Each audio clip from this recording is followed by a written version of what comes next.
Hi, this is Glenn Maurer, and we're here to do another show on the next step on TVSB, local cable access television.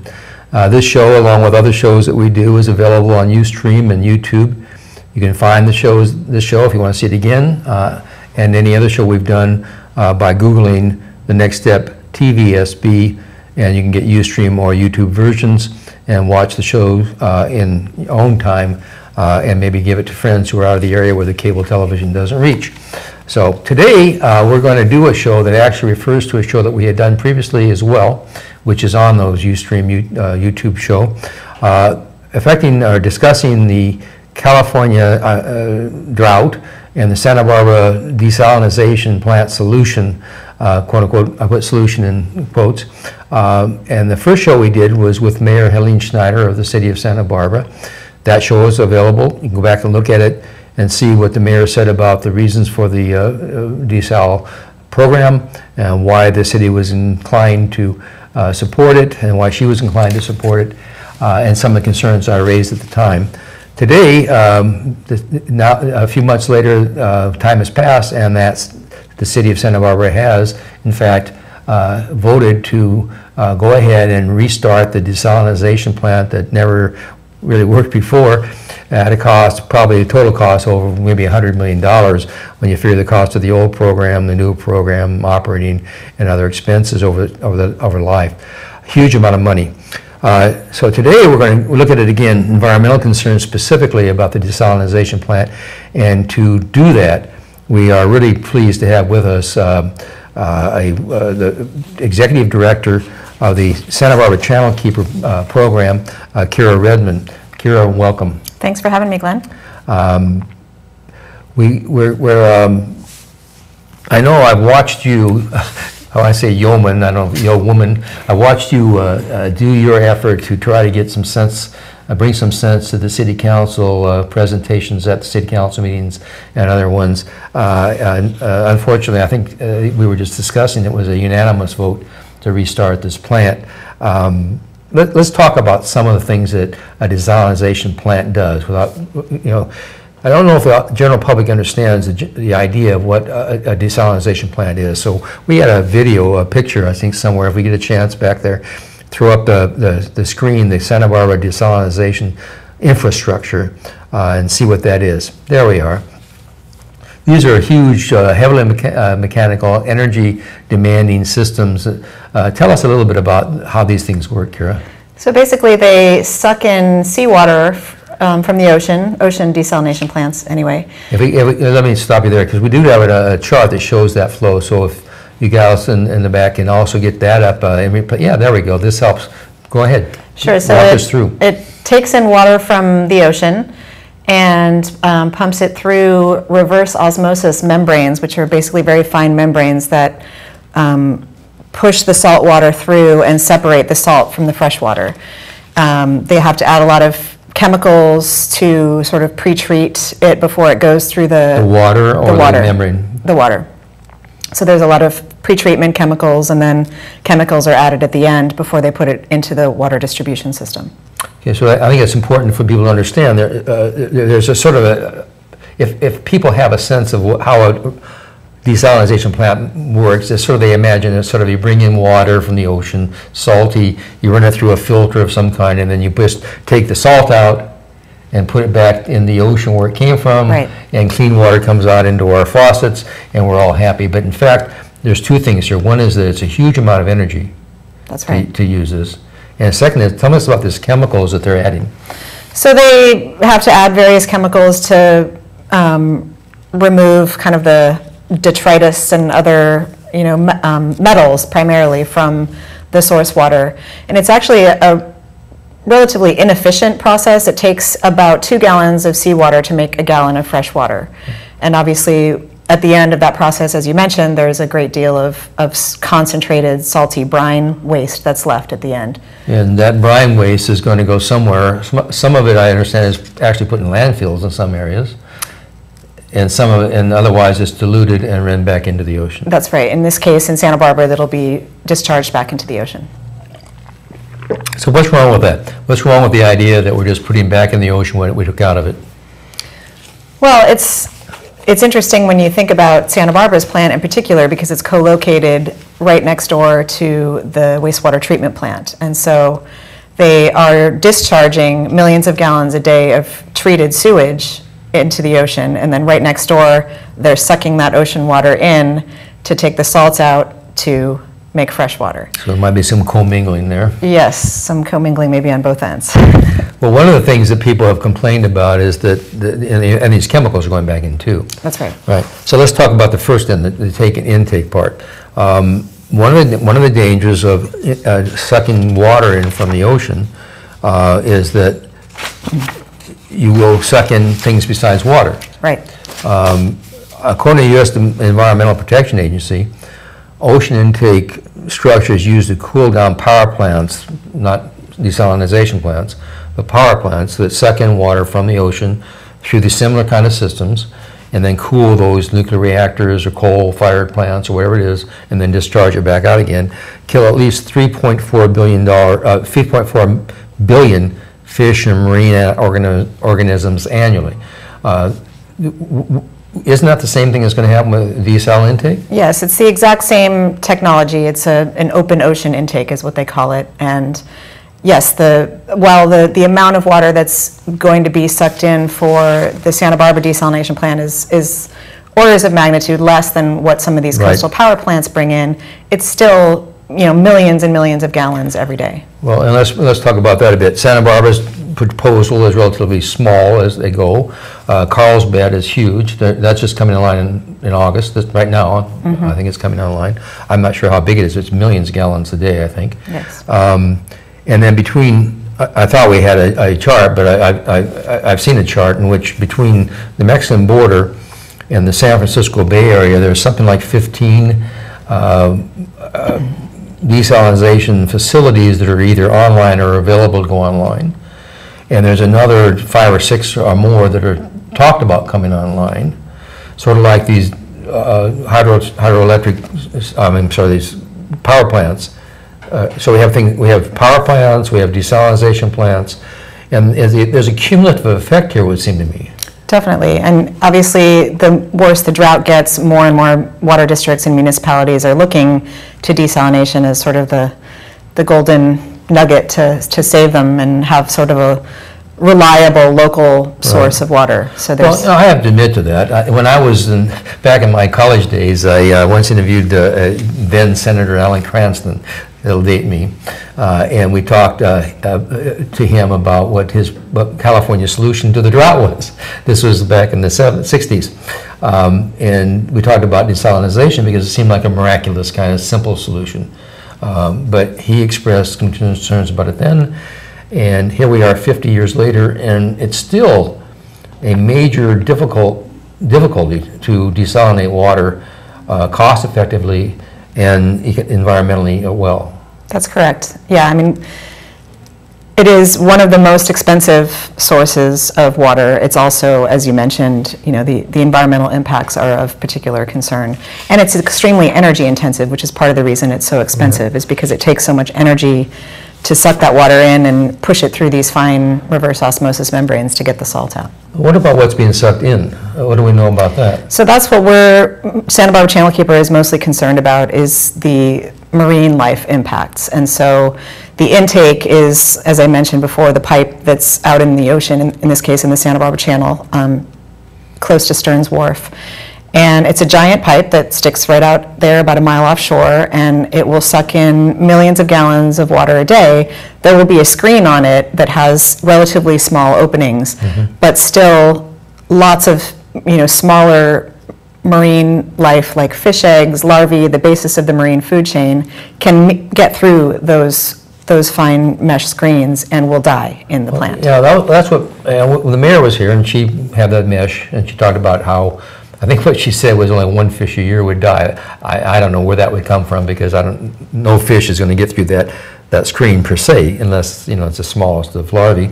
But the eggs and the food stuff and all the things that make a biosystem function are being sucked in, processed and heavily messed with by pressures, and then contaminated by heavy salts, and then thrown back out again. can't be good for them. And again, the cumulative effect of 10, 12, 15, 30 plants up and down the coast in near shore, and I think that's the point that people have to understand. The near shore is the most productive fisheries area and the most vital. Isn't that true? I mean, it's the most vital. That's right. And we have obviously a thriving fishing industry here in Santa Barbara, and the state of California has invested so much time and energy in protecting our marine life by creating this network of marine protected areas along the entire California coast. And now here we are, putting all these plants along the coast that are just going to suck in and kill a lot of marine life. Okay, and then I want to talk about the opposite, because when you take that concentrated brine, again, as I said in the beginning, there's sort of a fatuous argument. Well, it's just the stuff we took out. We're just putting it back, but we're putting it back in super concentration, at least twice as concentrated as when it came out. Plus, it may have these other chemicals. That's right. Sort of fracking in a way. We're adding stuff to it, and messing it with it.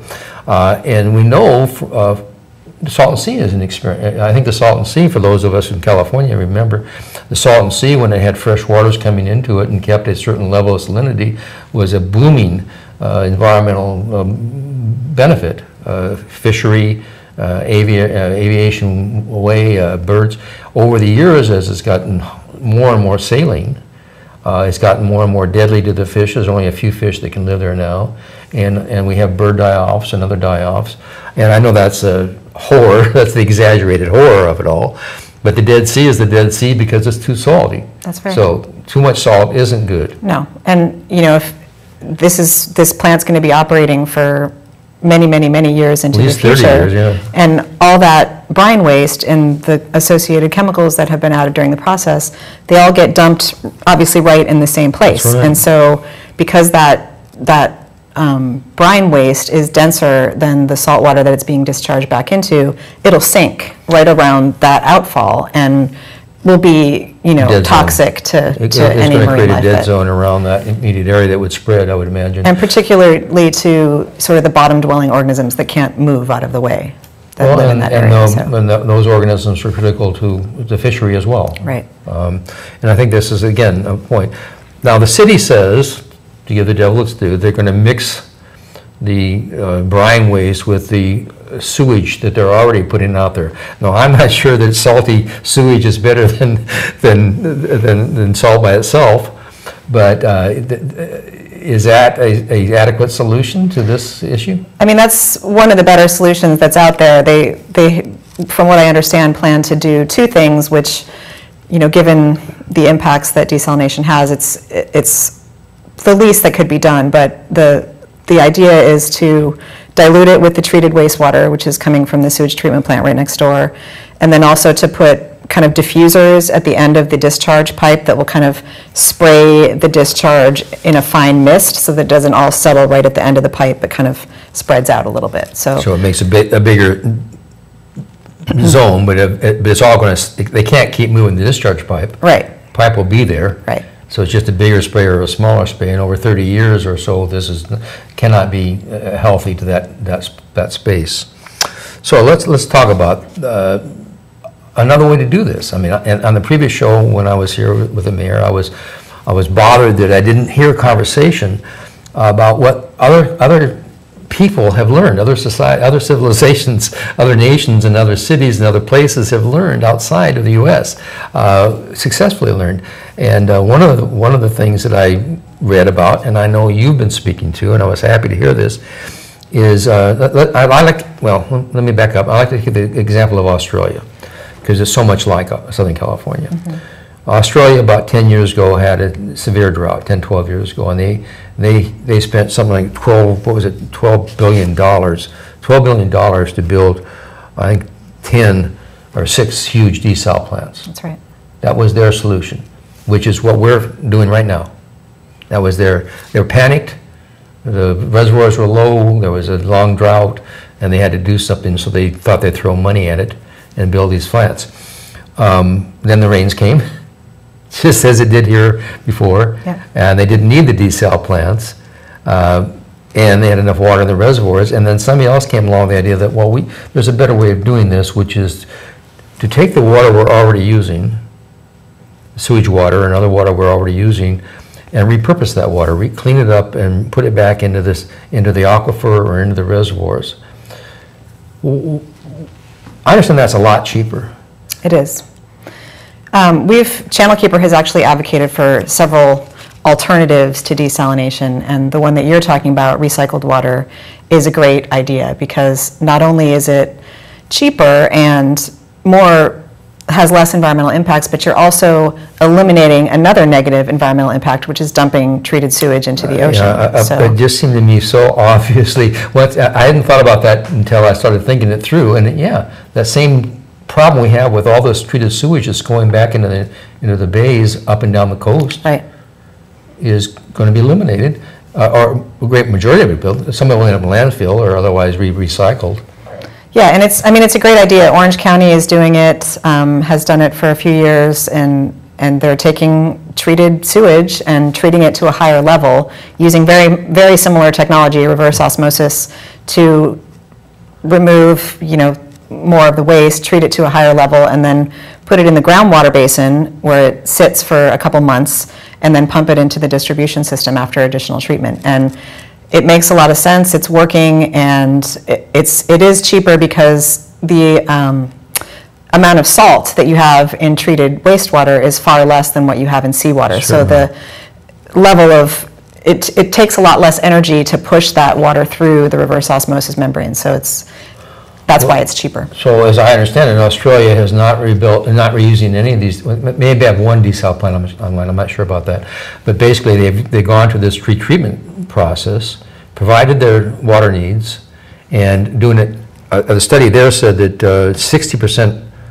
It costs 60% less to build such facilities than it does desal, sewage retreatment than desal, and 10 times less energy. Right. So. Was this information not known to the county, the city, Public Works, or why is this information? I mean, why? It seems like an obvious win situation. It does to me as well. I mean, yes, Australia is a perfect cautionary tale, and Santa Barbara itself is a cautionary tale. I mean, we've been here in this exact same place 25 years ago, that's right. And back then we spent $34 million to build the desalination plant that we never actually used because as soon as it was finished, the rains came and the water was too expensive. And you just said, I know everybody's going to say, oh, but El Nino is right around the corner, people. I mean, every day's paper has another story about how the ocean's getting warmer. All the signs of the El Nino returning are there. They say it's the highest probability of El Nino since 1997, or whatever the biggest one was. So we may get too much water, but we're not going to be worried about water, I don't think. No, and unfortunately, we're spending another $55 million now to turn this thing back on, and regardless of how much it rains or whether it rains, we're still going to be using this thing, and we're going to be stuck with it. We're going to be stuck paying for it. Right. And several city council members have said on the record that this time we won't do the same thing that we did last time and turn it off. Right. Because then when we're here again in 25 years, we don't want to have to spend another $100 million, it'll probably be at that point, to turn it back on. And so their intent is to continue operating the desal plant at some level, regardless of whether it rains or rains a lot, and makes that water completely cost ineffective. Yeah, I want to talk about that, take it on a little bit, because I have some suspicions of why that's happening. But first thing, I just want to mention a couple other. We don't have to reinvent the wheel. We can learn from others. The city of Singapore, city-state of Singapore, I understand, is 100% supplied with potable water by recycling their wastewater. All water is recycled. I think this is something people will get worried about. Oh, I can't drink that water. All water you drink. There's no more water on the earth today than there was, 500,000 years ago. It's the same water that came from the stars or wherever it came from, and we're not going to make any new water, people. That's right. You're going to the stuff that comes out of the Rocky Mountain coolers streams isn't any different than the stuff that comes out of this plant if it's properly cleared and treated, because it's H2O. So I really want to hope that the audience pays attention to the idea that get over your squeamishness. It's a hugely expensive thing, and desalinated water, which it takes all the water that comes from the ocean with what animals do in the ocean, isn't any better than the sewage treatment water. So get on from that. So going back to this issue of a long-term commitment. Now Carlsbad, the big system that's coming online, is run by, what's the name of that company? Ocean, can't remember the name of it. It's a big, huge corporation, which I think is associated with the same contractor that's working with the Santa Barbara facility, and IBE or something like that. I have the notes, but I can't find it. Here's what bothers. San Diego has a 30-year contract to guaranteeing this private company that's building this plant and operating it, that they will buy water from them. So a 30-year commitment. Now in San Diego that might make sense because it's a huge place, maybe they can use that water, but as you point out, there's really not, if the rains come, as they did last time, it will meet all of our needs, and it could meet them for 20 years as it did last time. That's right. So I noticed around the edges here that Montecito is now agreeing to buy into the Santa Barbara water, and Goleta may well be, and the county might well be. And all of that, this is maybe not your agenda, but it's certainly an agenda that I concern myself about, of growth. You know, there's a sniffle here that the city is going to make sure that it has enough water to sustain growth. The city of Santa Barbara grew 5,000 people over the last 20 years or whatever it was, and reduced water consumption by 20%. Why we didn't have enough water for that, I never understood, but now we don't. So they're going to make sure that they have new water for more growth, and I think that's something that we as citizens want to think about. Is that what we want to spend millions of dollars? They talk about the average consumer spending $5 or $6 a month in their bill, increasing their bill to pay for this. But I looked at the numbers, and it's more like 20 to 30 a month. That's right. They raised rates effective, I believe, July 1st of this year. And the average user, water user, will pay, their bill went up 38%, so about $30 a month. Now, the city has a way of breaking that down to say that only part of it is for desalination, but what a ratepayer really cares about is how much their bill is going to go up. And so over the course of the next 10 years, every household in Santa Barbara will be paying several $1,000s for this plant, whether we even use it or not. The average household, and some will be a lot more. And again, this is the kind of thing, I mean, this is millions, you don't get hundreds of millions, tens of millions of dollars out of a $6 surcharge. You've got to get that money from someplace. So it bothers me. So the other thing is that these corporations have now created a private claim on public services. If the city of Santa Barbara contracts with the private contractor and agrees to do what they did in Carlsbad and to a 30-year purchase agreement, they're going to be paying for water. They're either going to have to flush that water down the drain back out in the ocean. They could put it in the aquifer, but Santa Barbara said that the aquifers here won't sustain that much water. I don't believe that, but that's what they said. Or they're just going to give this money to this private corporation out of your pocket, out of the ratepayer's pocket, which is terrible. So worry about all of this. Why were alternatives not selected that are proved to be effective in places like Singapore or Australia? Australia is a directly analogous environment. They have seasonal rain just like we do. They have long droughts, and they have an arid country. They learned their lesson. They've studied this to death. I went online in about a half an hour and found all kinds of data from Australia, and it's not obscure. Why the city public works department didn't make this known to the city council, or if they did make it known to the city council, why the city council ignored it is beyond my direct comprehension. What's the environmental impact? All the energy that we're going to spend on processing water. Energy is not getting cheaper in the next few years. We know that. That's right. Gas-fired energy may be better than coal-fired energy, but it's still a polluting form of. We could eliminate about 70% of that energy if we used retreatment, for example. I would like to talk briefly about the alternatives that they are looking at. Please. So Channel Keeper has obviously been following this for over a year since they started talking about turning the desal plant back on, and there is a better way of bringing that ocean water into the desalination plant through the intake. Right. And those are called subsurface intakes, as opposed to what the city currently has and plans to continue using, which is the open ocean intake with the screen on it. And so a subsurface intake is just like it sounds. It's basically the pipe is, or the way of getting the water in is beneath the sea floor. And so the sand acts as a natural filter, and you virtually eliminate the death of marine life that you get with an open ocean intake. Right. And so we have been lobbying City Council to consider that, using the fact that the State Water Board just passed a policy which does now require all new and expanded desalination plants in California to use subsurface intakes if they're feasible. Great. And so we've been lobbying the city to at least examine the feasibility of using a subsurface intake here in Santa Barbara, as well as the alternative of, instead of using that plant for desalination, to use it for potable reuse, so recycled water, as we talked about. And so they are moving forward with a study of the feasibility of both a subsurface intake as well as direct potable reuse options. And so those two studies are moving forward, and we're encouraged by that. But the direct potable reuse will only be as a adjunct to desalination. There's a possibility that they could convert the desal plant to a potable reuse facility in the future, and that's one of the things that they'll be looking at. They might have contractual obligations, unless they got the same corporation to do it. Or they could do a blend of the two. Right. So they'll look at that. Again, if we have a normal return to, if we have a normal weather pattern, which means abnormal weather pattern, right. You know, we have flood and we have drought.